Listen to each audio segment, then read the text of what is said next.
Good day at magandang tanghali sa inyo lahat. At syempre, may hahatid po tayo. At syempre, love na love natin to dahil anak to ni Consul Jeff Rodriguez, Ate Marlita Rodriguez, si Ate Buding.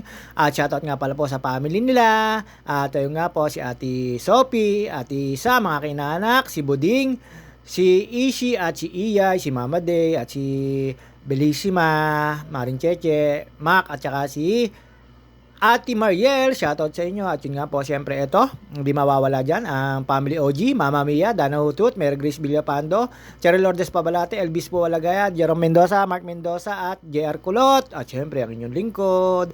At si paring Jervis at si paring Arvin, shoutout sa inyo.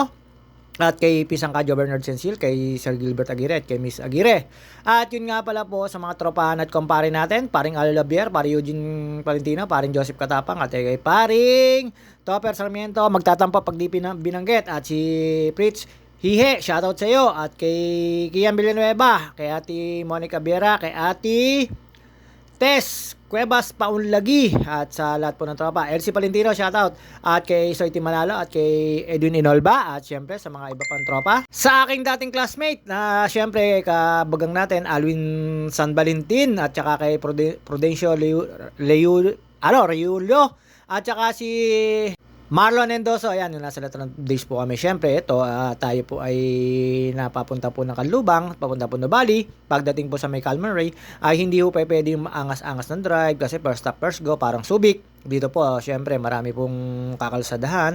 Ayan, nasa expressway po tayo. Ang dami pong kalsada. Basta dito po kayo sa SLEX. Ayan, nakita nyo naman po, may ano pa yung ating sasakyan. Pero ano lang siya, syempre, kudrado, medyo parang matagtag, pero masarap sakyan. Malaki at saka iwas po sa baha, sigurado po to.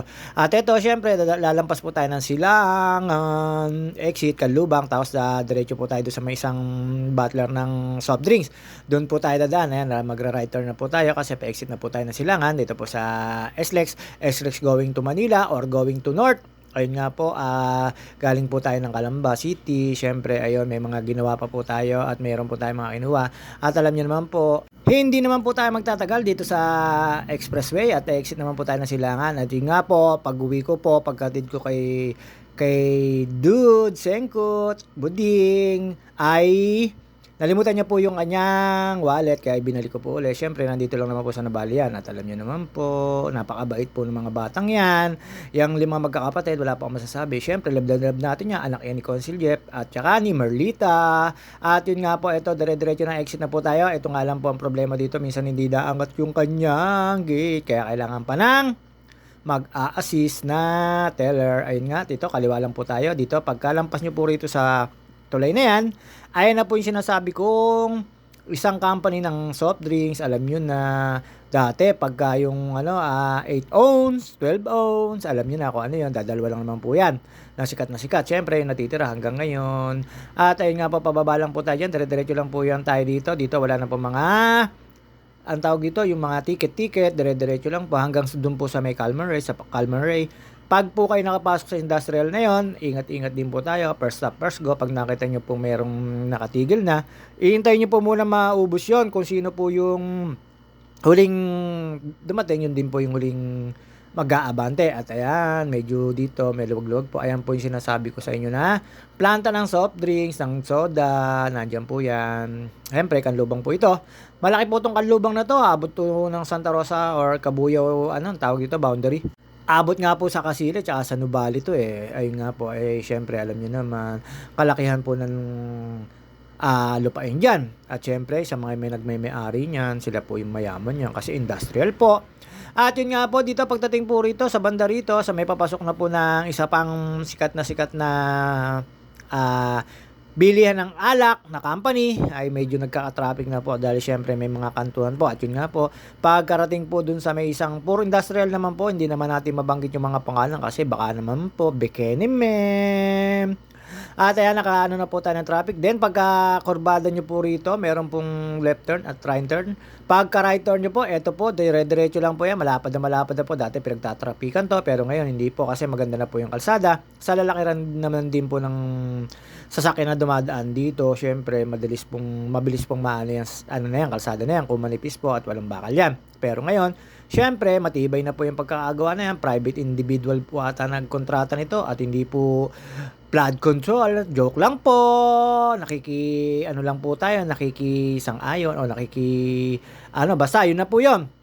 At syempre, wala pa muna Marites at medyo kainitan lang po. Ayan, pabalik na po tayo at ihatid po natin na syempre kay Ate Buding. At yun nga po, punta po siya dun sa bahay ng classmate niya dito po sa Nubali at sana all. At yun nga po, ito, dire-diretso lang po tayo dito. Makakalampas po kayo dito isang gasoline station at meron po ditong tatlong number na convenience store. Tapos meron po dyan na kainan din po na meriendahan. Siyempre, alam nyo na kung saan po yun. Sa mga taga rito lang po. Basta ito, industrial po to, kahabaan na to. Tapos dadaan po kayo sa loob ng Calman Ray. Sa Calman Ray po, ay no, doon na po magsisimula ang first stop, first go. Sa mga nagpe-first stop, first go naman, siyempre, alam naman nila po yun. Tsaka dito po, matitikitan din no kayo ng mga taga rito or maano kayo ng hindi ko alam kung sasabihan. Siyempre, sunod na lang po tayo kasi pagpasok nyo po lang sa may guard, nakalagay na po, first stop, first go. Tapos sa mga bawat kanto, may naman nakalagay po. Kung hindi po kayo marunong magbasa or hindi nyo maintindihan yung English, siyempre, tingnan nyo na lang at makiramdam kayo. Pero may mga warning naman to bago basta sa gustong pumasok dito. Ayan, medyo papasok na tayo ng Calman Ray. Eto na po yung sinasabi ko, Calman Town. Eto na po yung sinasabi ko sa inyo na magsisimula na po ang first stop, first go. At yun nga po, dire-diretso lang po tayo dito. May makikita kayong Shell. Sa pakaliwa po, papunta naman po ng isang school din. At sa kanan din po, papunta naman po na Bali. At syempre, paikot lang din naman po ito. At may mga gate po rito na kailangan nyo pong daanan. Syempre, magdadaan-daan lang po kayo. At dito po, pwede na po kayo na walang sticker. Dahil po mayroong mga nakalagay din po dito mga bahayan. Siguro po yun na po yung mga naging nila. Tapos sa industrial po, kalimitan po rito ay malaking company rin po. Pero banda dulo po, meron po mga bahayan na rito. At maraming subdivision at marami na rin po school. Xavier, tsaka po yung school nung magkakapatid ni Ate Buding, Ate Ishi at si Dud Iya. Ayun nga po sa Miriam. At yun nga po, syempre, dito, dire-diretso lang po yan. Dito, nagsimula na po ang first stop, first go. Makikita nyo naman po, hindi ako basta umaabante. Siyempre, sunod lang tayo sa rules dito. Nakikidaan lang po tayo dito. Huwag po tayo maging piling. At sa mga nadaan po rito, at sa mga driver ko, ingat-ingat po tayo. At sa lahat po na nasa kalsada, lalo ng gantong kainitan, yung mga nabiyahe po, lalo po yung mga kargado ng truck. Siyempre, nanginginit po yung mga pang-ilalim niya, lalo po ang preno, yan lining po kung tawagin, tsaka po yung brake drum. Pag kasi po kumapit yan, tapos mainit na mainit, preno ng preno, nagbabago po yan. May tendency may tendency, or mayroong pagkakataon na pwede po siyang humina preno, at pwede po lumusot ang preno, kaya kalimitang ng driver, di pa ako sigurado lumusot ang preno. Pero sa totoo lang, hindi na po kinakaya kasi mabigat, tapos mainit, hindi na po kasi masyadong tumitigil at tumihinto yung gawa na nagbabaga. Sa maliliit naman po kasi sasakyan, kahit po uminit yan, yung pa rin yung preno niyan kasi meron po yung disc brake at di piston, hindi po agaya ng mga truck, brake drum, at saka po iba yung control ng magaan sa mabigat na sasakyan. Iba po talaga yon. Iba po talaga pag may kargado. Ayan, di maaaring hindi ako titigil kahit wala pong sasakyan. Kailangan mo po mapaabante ang puti na yan, then tsaka ka po go kasi baka wala naman po yung nasa kaliwa, tsaka ka palang go. Pero kung meron po doon sa kaliwa, ayun, nakita nyo po siya, tumigil din. Hindi ho siya basta-basta, kasi syempre, first stop, first go nga Sa mga nakakaintindi po at sa mga hindi po nakakaintindi, ganun po ang first stop, first go. At ito po, syempre, dapat sa lane ka lang kung saan ka kakanan at kung saan ka kakaliwa. Doon ka lang po mag-i-stay para hindi ka po makita or masita ng mga nanunungkulan dito. Syempre, kaya na rin naman po, para ka bang minsan, tinatawag akong kamote driver pero hindi naman malimit. At yun nga po, wala pa tayong mga chismis. Ito, medyo nalalapit na po tayo. Nasa may industrial na po tayo. Pagkakita nyo po dito ng Shell or gasoline station, magra-right turn kayo papunta po dun sa subdivision na aking pupuntahan. At syempre, ang exit din po nun ay papunta pong Nubali. Ito, papunta naman po na Nubali pa rin po ito. Kaya lang, syempre, nakakasok dito ang lubang sa industrial Carmel Town. Ayan. Nakita nyo, hindi ko po sinundan yung kotse. Siyempre, stay put lang po tayo dito. First stop, first go. Tingin muna sa kaliwa. Tingin muna sa harapan. Nung wala naman, siyempre, ako naman ngayon. Hindi ko pwedeng bigla kayong kakanan dyan. Siyempre, first stop, first go nga. Tawag nga ni aray mo sa mga nakakaintindi. Ayun nga po, siyempre. Ayan, medyo may kainilan. Pagka malilit po talaga sa sasakyan, siyempre, alam nyo naman, hindi ko basta mag-iinit yan. At saka, ang hirap po manakbo pagka inaantok na sa mga ka-driver ko. Kung kayo inaantok na or natamaan ng araw ang mata at kayo napapapikit, tigil nyo po muna, matulog kayo kahit ilang minuto para mabalik po yung sigla ng isip nyo. At yung mga po, eto nakita nyo naman po, ayun, nasa tagliran po tayo, kahabaan na po ito ng papunta po ng Nubali. Siyempre, paikot lang po yan. Pwede ko kayo maligaw dito pero pwede kayo magtanong sa mga guard kasi isa po yung makikita nyong kalsada na pare-parehas. Matatandaan nyo lang yung mga subdivision, alam nyo naman po. At ito, siyempre, nalalapit na po tayo sa subdivision na pupuntahan ko.